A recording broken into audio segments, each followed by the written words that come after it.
जिंदाबाद जिंदाबाद, बहुजन समाज पार्टी जिंदाबाद, जिंदाबाद जिंदाबाद, बहन कुमारी मायावती जी जिंदाबाद, जिंदाबाद जिंदाबाद, बहन कुमारी मायावती जी जिंदाबाद, जिंदाबाद जिंदाबाद, बहन कुमारी मायावती जी जिंदाबाद, जिंदाबाद जिंदाबाद। बाबा साहेब डॉक्टर अंबेडकर अमर रहे, अमर रहे, अमर रहे, बाबा साहेब डॉक्टर अंबेडकर अमर रहे, अमर रहे, अमर रहे, माननीय श्री कांशी राम जी अमर रहे, अमर रहे, अमर रहे। बहन जी जिंदाबाद, जिंदाबाद जिंदाबाद, बहुजन समाज पार्टी जिंदाबाद, जिंदाबाद जिंदाबाद, बहन कुमारी मायावती जी जिंदाबाद, जिंदाबाद जिंदाबाद, बहुजन समाज पार्टी जिंदाबाद। जिंदाबाद जिंदाबाद।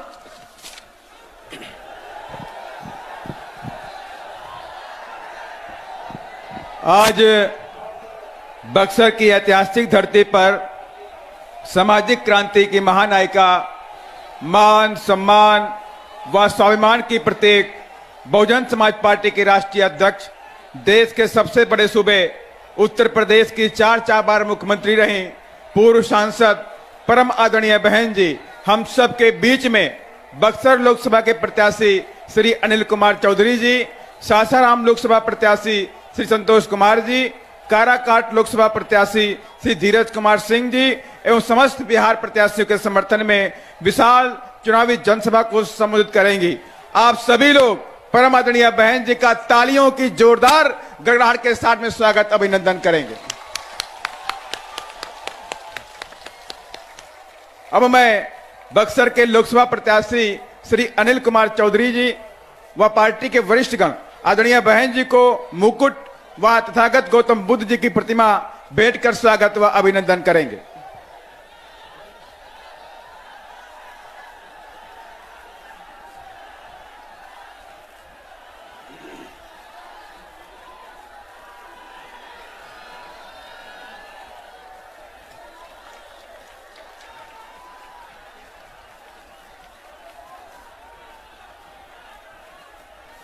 पीछे उठ जी, पीछे उठ।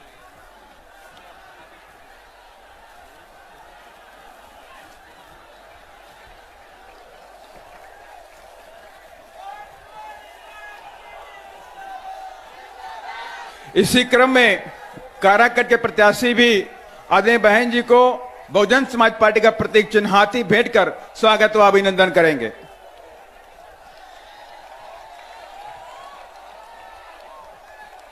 और अब सासाराम के प्रत्याशी श्री संतोष कुमार जी भी आदरणीय बहन जी को मुकुट भेंट कर भी स्वागत और अभिनंदन करेंगे। और अब मैं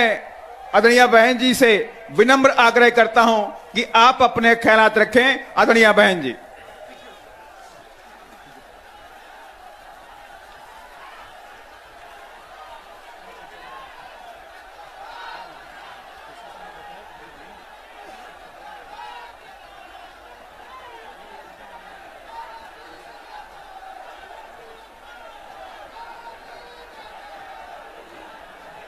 बीएसपी की इस चुनावी जनसभा में आए हुए पार्टी के सभी छोटे बड़े पदाधिकारी एवं कार्यकर्तागण, आज आप लोग देश में व यहाँ आपके बिहार प्रदेश में भी लोकसभा के लिए हो रहे आम चुनाव में अपनी पार्टी के उम्मीदवारों के समर्थन में मुझे सुनने के लिए यहाँ भारी संख्या में आप लोग इकट्ठा हुए हैं, तो उसके लिए मैं आप सभी लोगों का हार्दिक दिल से आभार प्रकट करती हूँ। वैसे आप लोगों को ये मालूम है कि हमारी पार्टी कांग्रेस, बीजेपी व अन्य किसी भी विरोधी पार्टी तथा गठबंधन आदि के साथ मिलकर नहीं, बल्कि अकेले ही अपनी पार्टी के बलबूते पर पूरी तैयारी व दमदारी के साथ ये चुनाव लड़ रही है। इसके साथ ही हमने टिकट बंटवारे के मामले में भी सर्व समाज के लोगों को बीएसपी में जुड़ने की तादाद को ध्यान में रखकर फिर उसी अनुपात में ही उन्हें उचित भागीदारी भी दी है, जिनको कामयाब बनाने के लिए पार्टी के लोग पूरे जी जान से लगे हैं। हालांकि आज आपकी यहाँ इकट्ठा हुई अपार भीड़ व भीड़ के जबरदस्त जोश को भी देखकर अब मुझे भी ये काफी हद तक भरोसा हो गया है कि आप लोग इस चुनाव में यहाँ अपने प्रदेश से अपनी पार्टी का बेहतर रिजल्ट जरूर लाएंगे। इसके लिए अब मैं आप लोगों का ध्यान कुछ जरूरी बातों की तरफ दिलाना चाहती हूँ और इस संबंध में विशेषकर मैं कांग्रेस, बीजेपी व इनके अन्य सभी सहयोगी दलों के बारे में ये कहना चाहूंगी कि आजादी के बाद शुरू में केंद्र व देश के अधिकांश राज्यों में भी ज्यादातर सत्ता यहाँ कांग्रेस पार्टी के ही हाथों में केंद्रित रही है, किंतु इनकी खासकर दलित, आदिवासी व पिछड़ा वर्ग विरोधी तथा अन्य और मामलों में भी रही गलत नीतियों व गलत कार्य प्रणाली आदि की वजह से ही फिर इस पार्टी को केंद्र व काफी राज्यों की भी सत्ता से बाहर होना पड़ा है तथा यही स्थिति इनकी सहयोगी पार्टियों की भी बनी रही है। इससे जिस कारण ही फिर हमें बीएसपी को बनाने की जरूरत पड़ी है। इस संबंध में मैं आप लोगों को ये कहना चाहूंगी कि अंग्रेजों के जाने के बाद आजाद भारत में जब केंद्र में कांग्रेस पार्टी के नेतृत्व में सरकार बनी तो उस समय परम पूज्य बाबा साहब डॉक्टर भीमराव अंबेडकर आजाद भारत की पहली केंद्र की सरकार में वो लॉ मिनिस्टर बने थे, कानूनी मंत्री बने थे। तो बाबा साहब डॉक्टर अंबेडकर ने तो उस समय पंडित जवाहरलाल नेहरू एंड कंपनी के लोगों को ये कहा था कि मैंने भारतीय संविधान में एससी व एसटी वर्गों के लोगों को जो जिंदगी के हर पहलू में आगे बढ़ने के लिए जो इन्हें आरक्षण की सुविधा दी है, खासकर सरकारी नौकरियों में जो आरक्षण की सुविधा दी है, उसका पूरा लाभ इन वर्गों को नहीं मिल पा रहा है। इसलिए केंद्र की सरकार को इनको सख्त कदम उठाने चाहिए ताकि इन वर्गों को आरक्षण का पूरा लाभ मिल जाए। एससी व एसटी वर्गों के लोगों को उस समय तक अति पिछड़े वर्गों के लोगों को आरक्षण की सुविधा प्राप्त नहीं थी। तो इसलिए बाबा साहब डॉक्टर अंबेडकर ने उस समय कांग्रेस पार्टी की सरकार को ये कहा कि भारतीय संविधान के आर्टिकल 340 के तहत उन्होंने व्यवस्था की थी। बाबा साहब डॉक्टर अंबेडकर ने भारतीय संविधान में आर्टिकल 340 की, तो बाबा साहब ने उस समय कांग्रेस की सरकार को ये कहा, तो उन्होंने ये कहा कि जो इस देश में एससी एसटी के अलावा जो अन्य और भी जातियां हैं जो शैक्षणिक, सामाजिक और आर्थिक क्षेत्र में पिछड़ी हुई हैं, तो बाबा साहब ने कहा कि आप उनको भी आरक्षण दीजिए एससी एसटी की तरह, इसके लिए आप कमीशन बनाइए। लेकिन उस समय केंद्र की कांग्रेस की सरकार ने बाबा साहब की इस बात को नहीं माना, जिससे बाबा साहब डॉक्टर भीमराव अंबेडकर बहुत दुखी हुए। और इतना ही नहीं, हिंदू कोड बिल के जरिए वो ये चाहते थे कि इस देश की महिलाओं को भी पुरुषों के बराबर का हक मिले। और भी बहुत से कारण थे जिसकी वजह से तो बाबा साहब डॉक्टर अंबेडकर को ये लगा कि जब कांग्रेस पार्टी बाबा साहब की बात को नहीं मान रही है, संविधान के हिसाब से नहीं चल रही है, तो फिर बाबा साहब ने ये फैसला लिया कि ऐसी सरकार में लॉ मिनिस्ट्री के पद पर बैठने से कोई फायदा नहीं है। उन्होंने लॉ मिनिस्ट्री से इस्तीफा दे दिया था। और उसके बाद आप लोगों को ये मालूम है, कांग्रेस पार्टी ने अति पिछड़े वर्ग के लोगों को उन्होंने आरक्षण नहीं दिया। पहले काका कालेलकर कमीशन बना, उसकी रिपोर्ट इन्होंने रद्दी की टोकरी में डाल दी। मंडल कमीशन बना, तो उसकी जब रिपोर्ट आई तो कांग्रेस ने उसको लागू नहीं किया। लेकिन जब केंद्र में सत्ता परिवर्तन हुआ, श्री बीपी सिंह की सरकार बनी, तो उस समय वो देश के प्रधानमंत्री बने, तो वो चाहते थे कि बीएसपी का भी समर्थन उनको मिलना चाहिए। हमारे कई मेंबर पार्लियामेंट थे लोकसभा में। उस समय मैं भी 1989 में लोकसभा में चुनाव जीत कर आई थी। तो हमने श्री बीपी सिंह को ये कहा था, हमें आपसे कुछ नहीं चाहिए, ना मिनिस्ट्री चाहिए, ना कुछ चाहिए। हम आपको 2 शर्तों पर आपको बाहर से समर्थन देने के लिए तैयार हैं। एक तो परम पूज्य बाबा साहब डॉक्टर भीमराव अंबेडकर, जिनको कांग्रेस ने भारत रत्न की उपाधि से सम्मानित नहीं किया था, उनको सम्मानित किया जाए। दूसरा, मंडल कमीशन की रिपोर्ट को लागू किया जाए। हमारी इन दोनों शर्तों को श्री बीपी सिंह की सरकार ने मान लिया और उस समय फिर बाबा साहब को भारत रत्न की उपाधि से सम्मानित किया गया और मंडल कमीशन की रिपोर्ट को लागू किया गया। तो इस प्रकार से कहने का तात्पर्य ये है, आज चाहे कांग्रेस है, बीजेपी है, सभी पार्टियां जो दलितों आदिवासियों के आरक्षण की बात कर रही हैं, पिछड़े वर्ग के आरक्षण की बात कर रही हैं, सही बात तो ये है कि ये सारी की सारी पार्टियां, कांग्रेस, बीजेपी एंड कंपनी के लोग नहीं चाहते हैं कि इन वर्गों के लोगों को भारतीय संविधान के मुताबिक आगे बढ़ने का मौका मिले। ये तो जो थोड़ा घना लाभ मिल रहा है बीएसपी की वजह से मिल रहा है, और यदि बीएसपी नहीं बनती तो अब तक ये रिजर्वेशन भी खत्म कर दिया जाता। बीएसपी के बनने के कारण ये दबाव में आकर थोड़ा घना ये आरक्षण दे रहे हैं। और अब पिछले काफी वर्षों से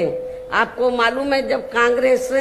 ने भारतीय संविधान के हिसाब से अपनी जिम्मेवारी को नहीं निभाया, बाबा साहब को लॉ मिनिस्ट्री से इस्तीफा देना पड़ा और फिर हमें बीएसपी बनाने की जरूरत पड़ी। आगे चलकर फिर हमें बीएसपी बनाने की जरूरत पड़ी। और इतना ही नहीं, कांग्रेस की दोगली नीति की वजह से, कथनी और करनी में अंतर होने की वजह से कांग्रेस केंद्र और ज्यादातर राज्यों की सत्ता से बाहर हो गई और अब पिछले काफी वर्षों से बीजेपी एवं इनके सहयोगी दल केंद्र व अधिकांश राज्यों की भी सत्ता में काबिज हो गए हैं। साथ ही इनकी भी, यानी कि बीजेपी की भी ज्यादातर जातिवादी, पूंजीवादी, संकीर्ण, सांप्रदायिक व द्वेषपूर्ण नीतियों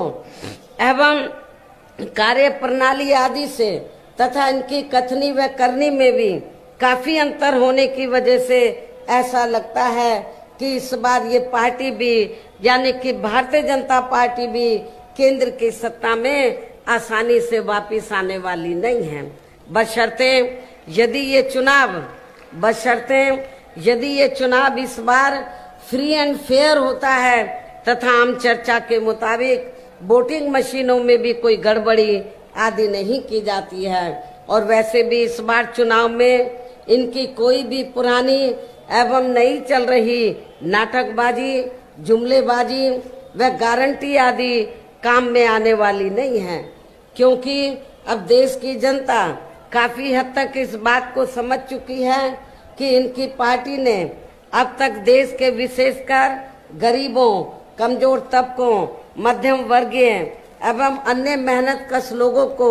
जो इन्हें अच्छे दिन दिखाने के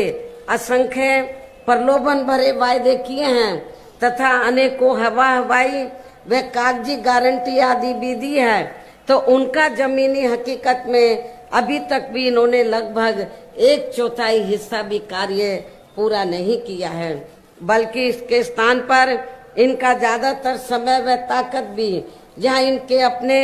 चहेते रहे बड़े बड़े पूंजीपतियों एवं धन्ना सेठों को ही ज्यादा से ज्यादा मालामाल व धनवान आदि बनाने में तथा इन्हें हर स्तर पर छूट देने व बचाने में ही लगी रही है। जिनके अधिकांश आर्थिक सहयोग से ही ये पार्टी व अन्य पार्टियां भी अपना संगठन चलाती हैं तथा चुनाव आदि भी लड़ाती हैं, जिसका काफी कुछ खुलासा बॉन्ड की आई रिपोर्ट से भी हो जाता है। इस संबंध में वैसे आप लोगों को ये मालूम है कि अभी कुछ दिन पहले माननीय सुप्रीम कोर्ट ने बॉन्ड के बारे में ये खुलासा किया और अखबारों में भी ये खबर छपी कि इस देश में तो कांग्रेस, बीजेपी, अन्य जो और भी विरोधी पार्टियां हैं, बीएसपी को छोड़कर ये जो पार्टियां हैं, इन्होंने बॉन्ड के जरिए इस देश के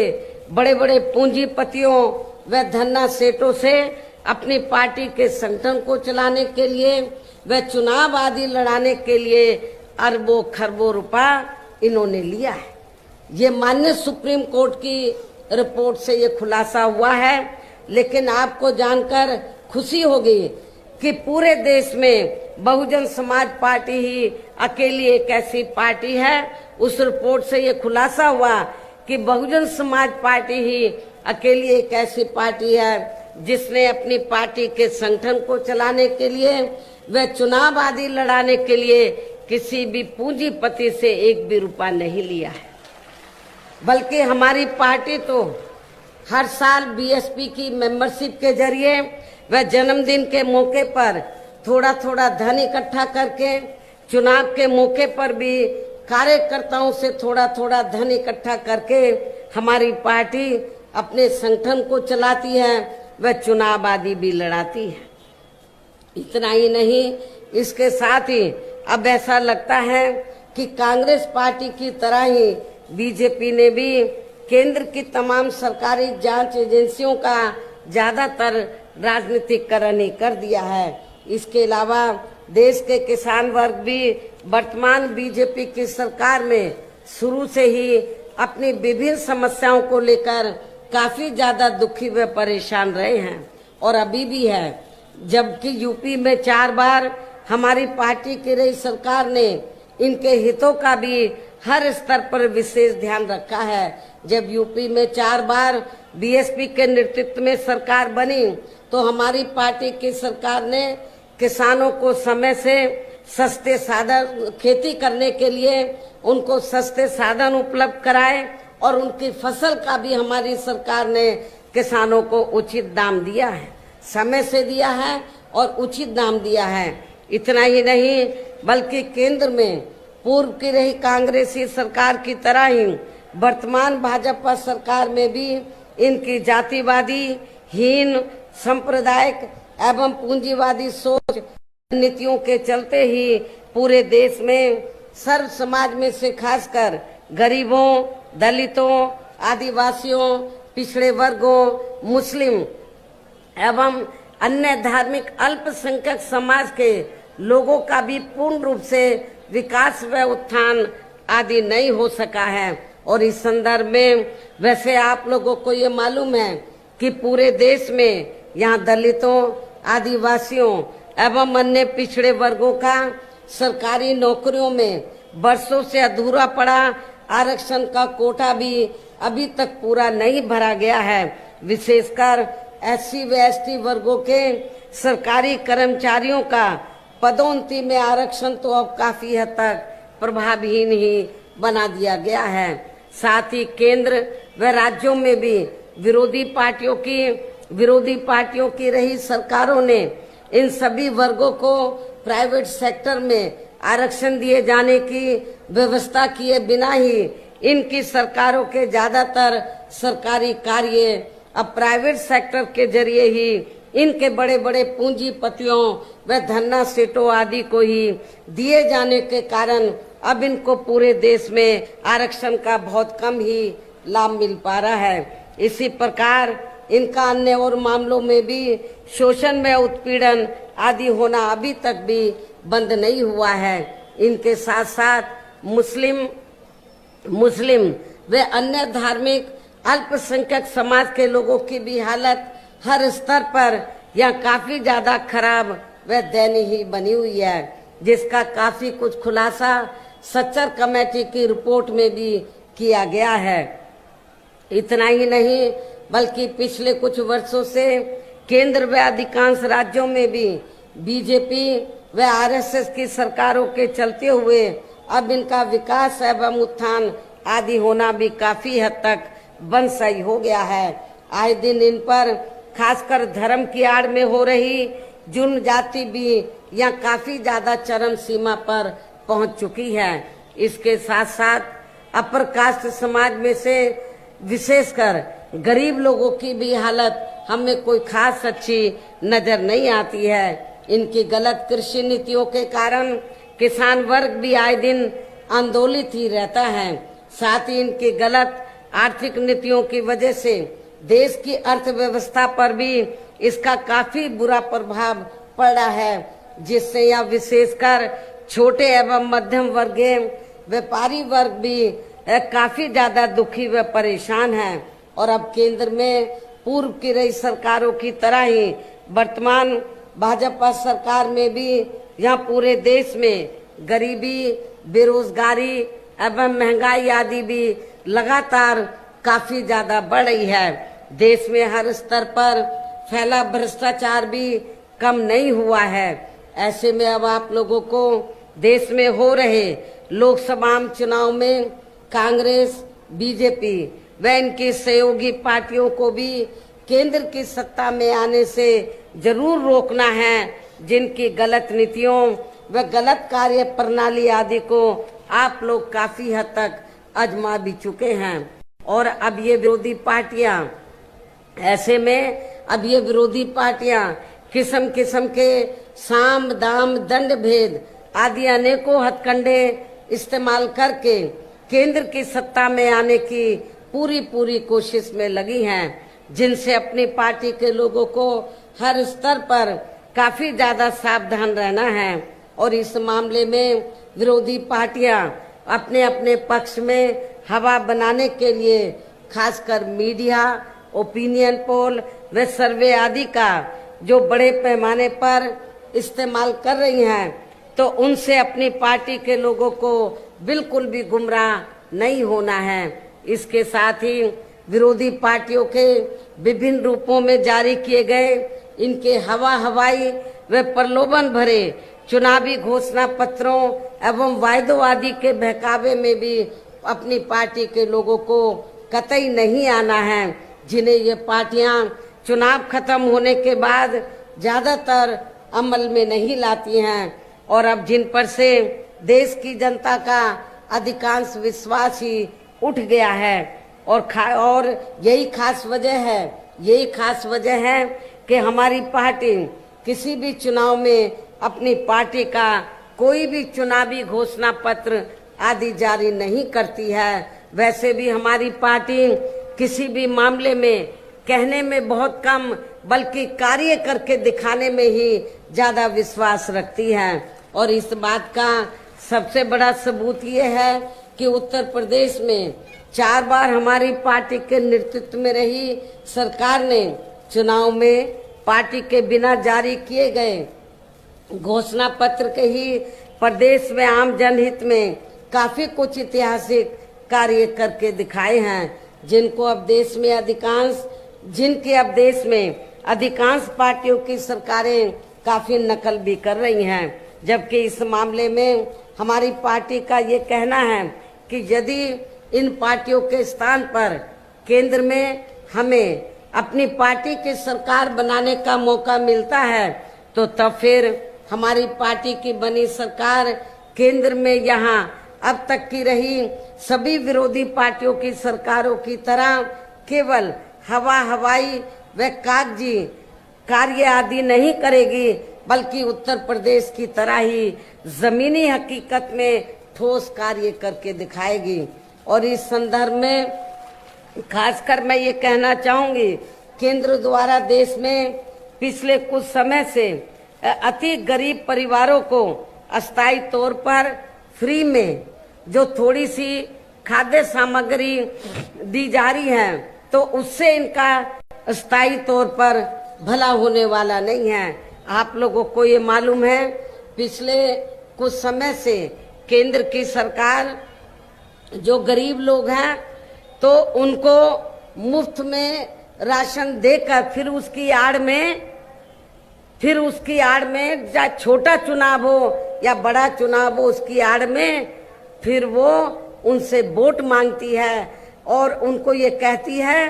कि बीजेपी और आरएसएस ने आपको फ्री में राशन दिया है, इसके एवज में आप बीजेपी को वोट दीजिए, जिसमें रत्ती भर भी सच्चाई नहीं है, जिसमें तिल भर भी सच्चाई नहीं है। और इस संबंध में मैं आप लोगों को ये बताना चाहती हूँ कि पूरे देश में जो गरीब लोगों को फ्री में थोड़ा राशन दिया जा रहा है तो ये बीजेपी आरएसएस की देन नहीं है, बल्कि पूरे देश में जो जनता टैक्स के जरिए केंद्र की सरकार को पैसा देती है, उस पैसे से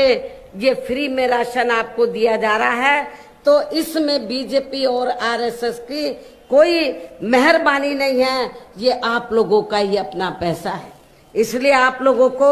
इनके बहकावे में बिल्कुल नहीं आना है। आप लोग अपना नमक खा रहे हैं, बीजेपी और आरएसएस का नमक नहीं खा रहे हैं। आप टैक्स से पैसा भारत सरकार के पास जो देते हैं उससे आप लोगों को थोड़ा घना ये फ्री में राशन देते हैं। तो इसके भी बहकावे में आप लोगों को आकर अपना वोट बीजेपी को नहीं देना है। और वैसे भी इनकी ये यानी कि जो गरीब लोग हैं, इनकी ये जटिल समस्या देश में हर हाथ को काम देने से ही केवल दूर हो सकती है, जिसकी तरफ हमारी पार्टी की बनी सरकार विशेष ध्यान देगी। साथ ही देश में पिछले काफी वर्षों से आए दिन बढ़ रही गरीबी, बेरोजगारी व महंगाई आदि से भी जनता बहुत ज्यादा दुखी है, जिसे भी आर्थिक नीतियों में तब्दीली करके जरूर दूर किया जाएगा। धर्म की भी आड़ में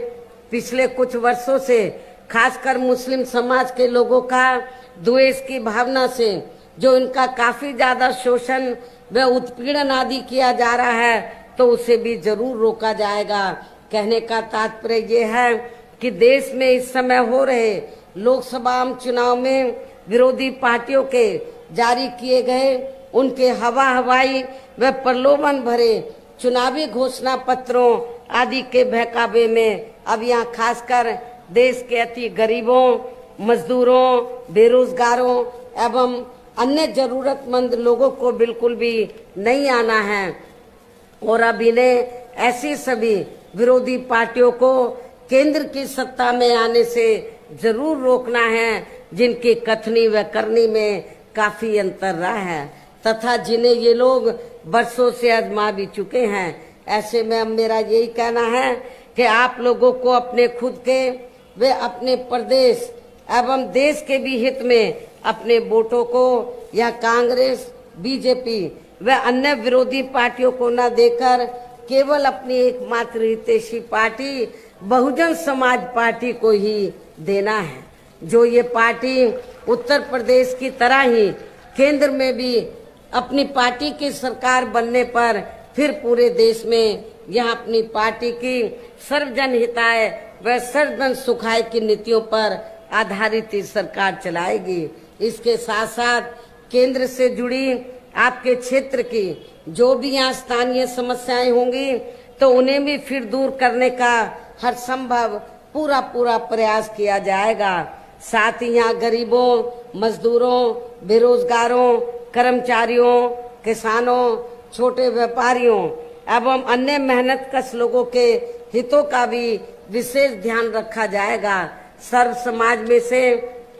खासकर दलितों, आदिवासियों, पिछड़े वर्गों, मुस्लिम व अन्य धार्मिक अल्पसंख्यक समाज के लोगों के विकास व उत्थान के साथ साथ हर स्तर पर इनकी सुरक्षा आदि के लिए भी प्रभावी व ठोस कदम उठाए जाएंगे। और तभी फिर यहाँ वास्तव में अपने देश के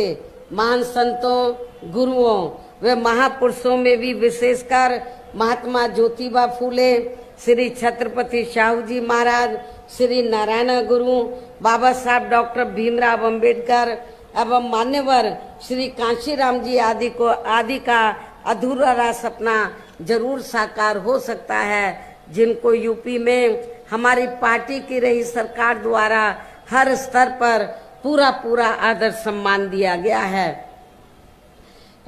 इन्हीं खास बातों के साथ ही अब मेरा पार्टी व मूवमेंट के हित में यही कहना है कि हमारी पार्टी ने आपके बिहार प्रदेश में जिनको भी लोकसभा के लिए चुनाव के मैदान में उतारा है जो, और उनमें से कुछ प्रत्याशी यहाँ आपके सामने मंच पर भी मौजूद हैं, तो उन्हें आपको जरूर कामयाब बनाना है, जिसके लिए यहाँ पार्टी के केंद्रीय व स्टेट के कोऑर्डिनेटर तथा स्टेट की पूरी कमेटी व यहाँ के अन्य सभी स्तर के छोटे बड़े पदाधिकारी एवं कार्यकर्तागण आदि पूरे जी जान से लगे हैं। और अब अंत में मेरा यही कहना है कि आप लोगों को वोट पड़ने वाले दिन यहाँ अपनी पार्टी के सभी लोकसभा उम्मीदवारों को आपके इस क्षेत्र के, क्योंकि बक्सर में ये प्रोग्राम हो रहा है, तो आपके इस क्षेत्र के खास तौर से बक्सर लोकसभा की सीट से हमने श्री अनिल कुमार चौधरी को चुनाव के मैदान में उतारा है, जो अति पिछड़े वर्ग से ताल्लुक रखते हैं और पूरे बहुत ही सामाजिक